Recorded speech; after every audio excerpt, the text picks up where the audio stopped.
Desde que as insinuações de divórcio começaram, minha vida virou de cabeça para baixo. Minha esposa, com quem compartilhei 2 décadas de vida, começou a enviar artigos e vídeos que, de forma passivo-agressiva, sugeriam que nosso casamento estava à beira do colapso. No início, achei que fosse apenas uma fase, talvez uma tentativa de comunicação indireta sobre algo que a estava incomodando. No entanto, a frequência e a intensidade dessas mensagens aumentaram, e eu comecei a perceber que havia algo mais profundo acontecendo. Cada artigo parecia ser uma crítica velada ao meu comportamento, uma lista de falhas que eu nem sabia que estava cometendo. A situação se tornou ainda mais desconcertante quando percebi que esses materiais não eram apenas sugestões de autoajuda ou dicas de relacionamento, mas verdadeiros manifestos de insatisfação. Era como se ela estivesse construindo um caso contra mim, uma coleção de evidências para justificar uma decisão que já havia tomado em seu coração. Eu me sentia como um réu em um julgamento silencioso, onde a sentença já estava decidida antes mesmo de eu ter a chance de me defender. A tensão em casa era palpável, e cada interação parecia carregada de um significado oculto, uma dança cuidadosa em torno de um abismo que eu não conseguia ver. O que mais me chocou foi a frieza com que ela lidava com tudo isso. Não havia confrontos diretos, apenas um fluxo constante de indiretas que me deixavam confuso e frustrado. Eu me via relendo os artigos, tentando decifrar o que exatamente ela queria que eu entendesse, mas cada tentativa parecia me levar a um beco sem saída. A sensação de impotência era esmagadora, e eu comecei a questionar tudo o que achava que sabia sobre nosso relacionamento. Era como se estivéssemos vivendo em mundos paralelos, onde a comunicação direta havia se tornado uma relíquia do passado, substituída por uma guerra silenciosa de mensagens subliminares. A tensão finalmente atingiu seu ápice durante uma discussão aparentemente trivial sobre um artigo que ela me enviou. O texto falava sobre uma mulher que decidiu deixar o marido por causa de tarefas domésticas não realizadas, especificamente a louça suja na pia. Quando minha esposa me pressionou para ler o artigo, eu recusei, achando que era apenas mais uma tentativa de me provocar. No entanto, essa recusa foi a faísca que incendiou uma discussão acalorada. Ela estava furiosa, e eu, perplexo, não conseguia entender como algo tão pequeno poderia desencadear uma reação tão intensa. A louça na pia, que para mim era apenas uma parte da rotina diária, havia se tornado um símbolo de algo muito maior. Durante a discussão, eu tentei argumentar que, se a louça era realmente um problema tão grande, poderíamos encontrar uma solução prática, como contratar alguém para nos ajudar. No entanto, minha sugestão foi recebida com desdém, como se eu estivesse tentando comprar uma saída fácil para um problema que ela via como fundamental. A questão não era apenas sobre pratos sujos, mas sobre uma percepção de desrespeito e falta de consideração que eu não havia percebido. Ela me acusou de ser insensível e de não valorizar o esforço que ela colocava em manter nossa casa em ordem, enquanto eu me sentia injustamente atacado por algo que considerava insignificante. O choque maior veio quando ela declarou que, se eu não estava disposto a mudar, então talvez o divórcio fosse a única solução. Fiquei atônito com a facilidade com que ela mencionou a palavra divórcio, como se fosse uma solução simples para um problema complexo. Eu me vi diante de uma escolha impossível, e mudar quem eu era para atender a uma expectativa que nunca havia sido claramente comunicada, ou arriscar perder tudo o que construímos juntos. A louça na pia, que eu via como um detalhe menor, havia se transformado em um divisor de águas em nosso casamento, revelando fissuras que eu nunca soube que existiam. Após a discussão sobre a louça, a situação em casa se tornou insustentável. Foi então que ela formalizou o pedido de divórcio, algo que eu nunca imaginei que realmente aconteceria.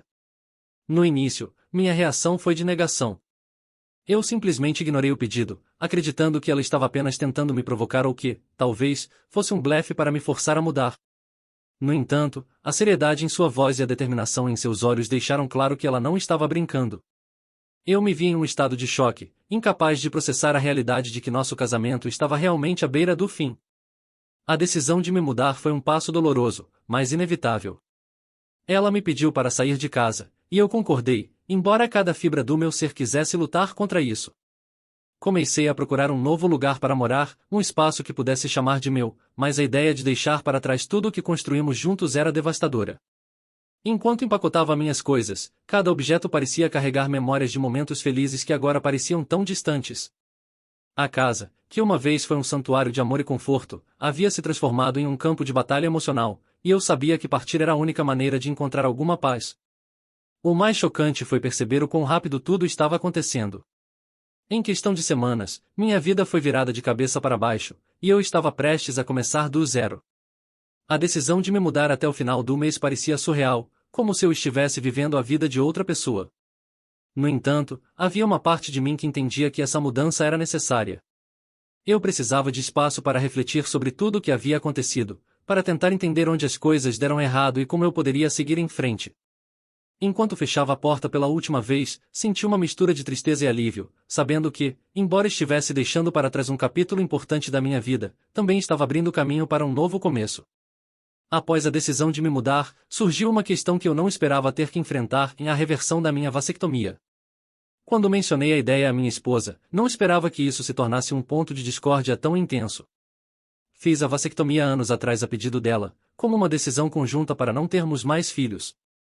Na época, parecia a escolha certa, um gesto de amor e compromisso com o futuro que planejávamos juntos. No entanto, com o divórcio iminente, comecei a reconsiderar essa decisão. Afinal, a vida que planejamos juntos estava se desintegrando, e eu sentia que tinha o direito de reavaliar minhas escolhas pessoais. A reação dela foi explosiva e inesperada. Ela me acusou de ter outra mulher em mente, alguém com quem eu planejava ter filhos. Fiquei atônito com a acusação, pois não havia ninguém mais em minha vida, nem planos de começar uma nova família. A ideia de reverter a vasectomia era uma decisão pessoal, uma forma de recuperar o controle sobre meu próprio corpo e meu futuro. No entanto, para ela, isso parecia uma traição, uma confirmação de que eu já estava seguindo em frente. A intensidade de sua reação me deixou perplexo, e percebi que, mesmo no meio de um divórcio, ainda havia muitas emoções não resolvidas entre nós. O mais chocante foi perceber que, mesmo após tudo o que aconteceu, ela ainda queria ter algum controle sobre minhas decisões pessoais. A vasectomia, que inicialmente foi uma escolha feita por amor e parceria, havia se transformado em mais uma arma no arsenal de ressentimentos que acumulamos ao longo dos anos.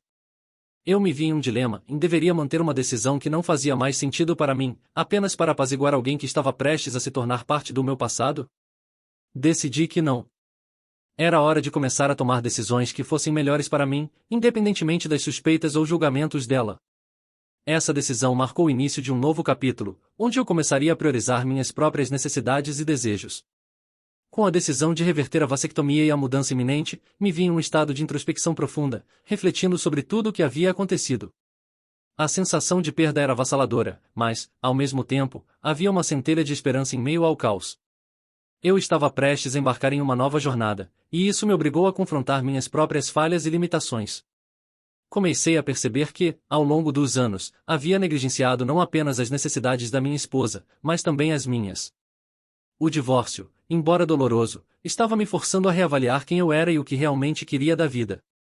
Enquanto empacotava as últimas caixas, me peguei refletindo sobre os momentos felizes que compartilhamos, tentando entender onde exatamente as coisas começaram a desmoronar. Era fácil culpar a louça na pia ou a vasectomia, mas sabia que esses eram apenas sintomas de problemas mais profundos. Havia uma desconexão crescente entre nós, uma falta de comunicação que permitiu que pequenos aborrecimentos se transformassem em barreiras intransponíveis. Eu me perguntava se poderíamos ter feito algo diferente, se poderíamos ter encontrado uma maneira de nos reconectar antes que fosse tarde demais. No entanto, essas perguntas agora eram irrelevantes, pois o caminho à frente exigia que eu deixasse o passado para trás. Com o passar dos dias, comecei a sentir uma estranha mistura de liberdade e incerteza. O futuro era um território desconhecido, mas também uma tela em branco, pronta para ser preenchida com novas experiências e oportunidades. Eu sabia que o processo de cura seria longo e que haveria momentos de solidão e dúvida, mas também estava determinado a encontrar um novo propósito e significado. O divórcio havia me ensinado lições valiosas sobre amor, compromisso e a importância de nunca tomar nada como garantido.